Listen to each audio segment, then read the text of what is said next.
Inter Milan might have just saved football. What am I talking about?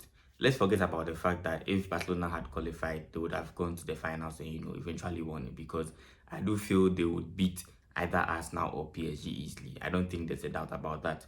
But then if Barcelona had won this game, it would have sparked a chain of events that would have led to football being officially ruined. What am I talking about?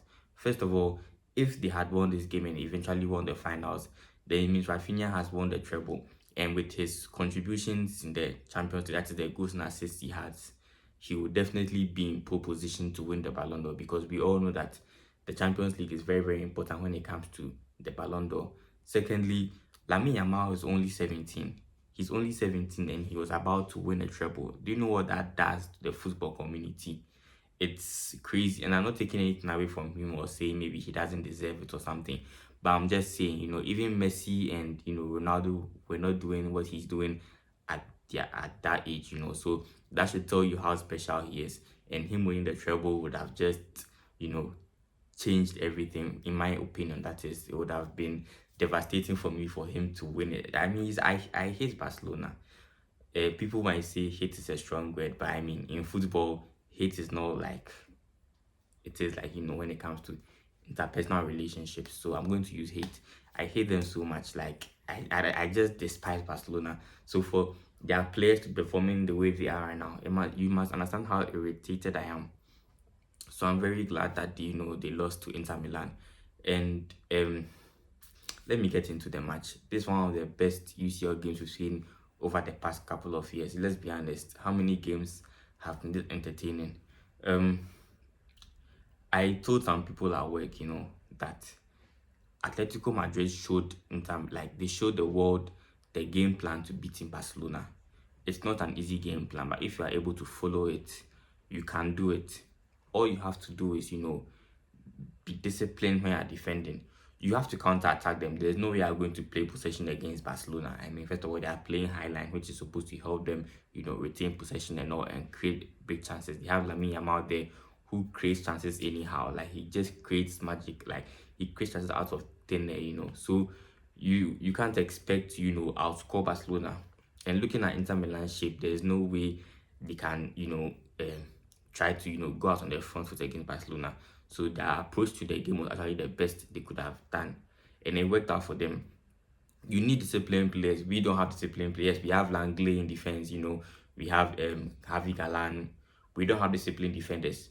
Inter Milan have disciplined defenders. They have good defenders too, and they have midfielders and forwards that can stick to the game plan and go the long way. And I spoke about this in my previous video. Inter Milan have a squad that is very, very, very stacked. And if I say stacked, I don't just mean in quantity, but in quality too. They can take off their two top strikers and bring off strikers from the bench that are of similar quality. You can take off Lautaro and Thuram and bring on Anatovic and Taremi. That is how good their bench is. You can take off Çalhanoğlu and Mkhitaryan and bring on Fratesi and Aslani or someone. Like, they have good and very talented players on the bench. So when you think they are taking off their starting their best players, that's not it. It's kind of like rotation for them, Unlike Barcelona, that when they take off Lamine Yamal and they bring on someone else, the quality is not the same. But for them, it is kind of similar. So they're not really missing much, like how Barcelona took off Olmo, they took off Pedri and all those guys. They took off Pedri. I think they did. I've forgotten. They took off Inigo Martinez, brought on Araujo, and he messed up. They didn't have good replacements for Balde, for Kunde, and all that. So, having a good squad is very, very important. And Inter Milan has showed it today, because if they had brought on people who were inferior, like very, very inferior to their starting 11, Barcelona could have had the upper hand. But then they brought on people who were very, very good, or at least similar to the players starting. And that's what helped them, in my opinion. But kudos to Inter Milan, it's not easy scoring 4 goals against this Barcelona team. I mean, even Real Madrid with Vinicius, Mbappe, and Rodrigo haven't been able to do that this season.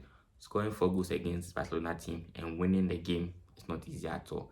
Because as you guys saw, Barcelona create chances like it's so easy for them to create chances. You have Pedri, you have Lamine Yamal, you have Rafinha, you have Omo, you have all these players who can create chances from thin air. So all they have to do is to finish those chances. So all you have to do as an opponent is to prevent them from scoring as many goals as possible, because they are going to score. And I've said it in previous videos. You can't stop Barcelona from scoring. What you can do is to prevent them from scoring as many goals as possible, and also finish the chances that you get. And that's what Inter Milan did. They didn't get many chances, but the chances that they got, they made sure they made it count. All the chances. You are playing counter attack, so you better make sure that the little chances that you are going to get, like, you know, fall through for you. People are complaining that, why did Flick remove Inigo Martinez for Araujo, because they feel like that last goal Araujo was at fault. But then we never know, maybe Inigo Martinez had some discomfort. Right now we haven't, had any explanation for all that, so we don't know. But then the world is lashing out at Araujo, understandably so. He's been terrible of late, and I did say, I've said it before about him. I don't know if I said it on the channel or to my friends at work or something, but I said that Araujo is not so good, and if he starts Araujo, he'll be in trouble. I also predicted Martinez scoring, but I predicted that for the first leg. Second leg that he scored. But all in all, I'm happy Barcelona didn't win this game, because if they had won this game, I don't know what I would have done. Because, from when my team got under by Real Madrid, when we were robbed by Real Madrid, that is, I've just been on a hate watch since then, praying the next team will beat Real Madrid and Barcelona. That's all I've been doing, and finally it happened for me. So I'm happy. I'm not complaining, I'm glad. But let me know what you think in the comments. Do you think Inter Milan deserve this win? Because people are saying, oh, they were playing defensive, so they don't deserve it. Oh, and they are playing negative football. What do you want them to do? Do you want them to attack? Do they have midfielders that can play possession football? Let's be realistic.